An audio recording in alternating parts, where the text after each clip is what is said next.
కర్నూలు దుర్ఘటన నేపథ్యంలో ట్రావెల్స్ పై ఆర్టీఏ అధికారులు దాడులు నిర్వహించి ఆర్టీసీ బస్సులకు పెరిగిన ప్రయాణికుల తాకిడి కిటకిటలాడిన ఆర్టీసీ బస్టాండు. స్థానిక నంద్యాల ఆర్టీసీ బస్టాండులో ప్రయాణికుల రద్దీ పెరిగింది. కర్నూలులో బస్సు దగ్ధం దుర్ఘటనతో ప్రైవేటు ట్రావెల్స్ ఆర్టీఏ అధికారుల దాడులు చేపట్టారు. దీంతో ఆర్టీసీకి ప్రయాణికుల తాకిడి పెరిగింది. ప్రయాణికుల రద్దీ ఈ వారం రెట్టింపైంది. నంద్యాల నుంచి ప్రతి ఆదివారం చెన్నై, బెంగళూరు, హైదరాబాద్, వైజాగ్ వంటి దూర ప్రాంతాలకు సర్వీసులు పెద్ద ఎత్తున రాకపోకలు సాగిస్తుంటాయి. కాగా కర్నూలులో బస్సు దగ్ధం ఘటనతో ప్రజలను ఉలికిపాటుకు గురయ్యారు. ప్రైవేట్ ట్రావెల్స్ సర్వీసుల కంటే ఆర్టీసీయే మేలంటూ బస్టాండ్ వద్ద పెద్ద ఎత్తున చేరుకుంటున్నారు. బెంగళూరుకు వెళ్లే సర్వీసులకు ప్రయాణికులు ఫుల్ అయ్యారు. మరోవైపు గుంటూరు నుంచి చెన్నై వెళ్లే సూపర్ లగ్జరీ బస్సులు పూర్తిగా బుకింగ్ అవడంతో అదనంగా మరో 2 సర్వీసులు చెన్నైకు ఏర్పాటు చేసినట్లు అధికారులు తెలిపారు. హైదరాబాద్ కూడా ప్రయాణికుల తాకిడి పెరిగింది. ఈ సందర్భంగా ఆర్టీసీ డ్రైవర్లు మాట్లాడుతూ కర్నూలు ప్రమాదం ప్రైవేట్ ట్రావెల్స్ ప్రయాణం స్పీడ్తో కూడిన ప్రయాణం.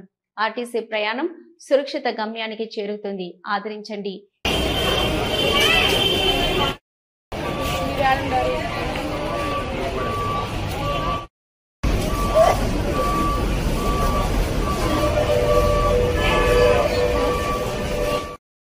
ఆ రోజు నేను కూడా బెంగళూరు నుండి హైదరాబాద్ ప్రయాణం చేస్తున్నాను.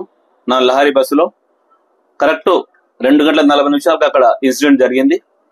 ఆ ఇన్సిడెంట్ కు నేను ఒక 5 మినిట్స్ బ్యాక్ వచ్చాను. అక్కడ నేను వచ్చాకల్లా మొత్తం 20% కాలిపోయింది.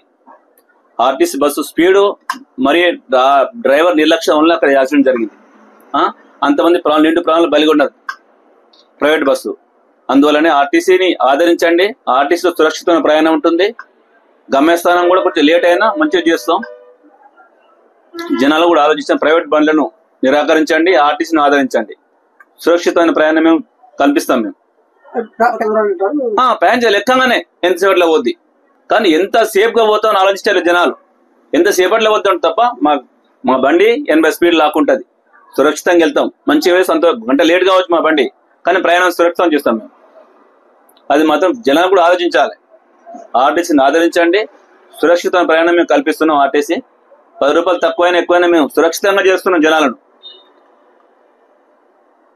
ప్రైవేట్ బంద్ అయినా బాగా ఇప్పుడు మన ఆర్టీసీలో మాత్రం బాగా రద్దీ పెరిగింది.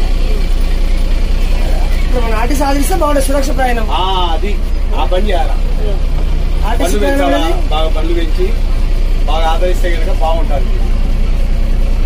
ప్రైవేట్ తొందర అయ్యి అనుకుంటారు కానీ అదే వాళ్ళు 100, 120 కిలోమీటర్లు 150 కిలోమీటర్లు ఆ తొందరతోనే సమస్య లేదు.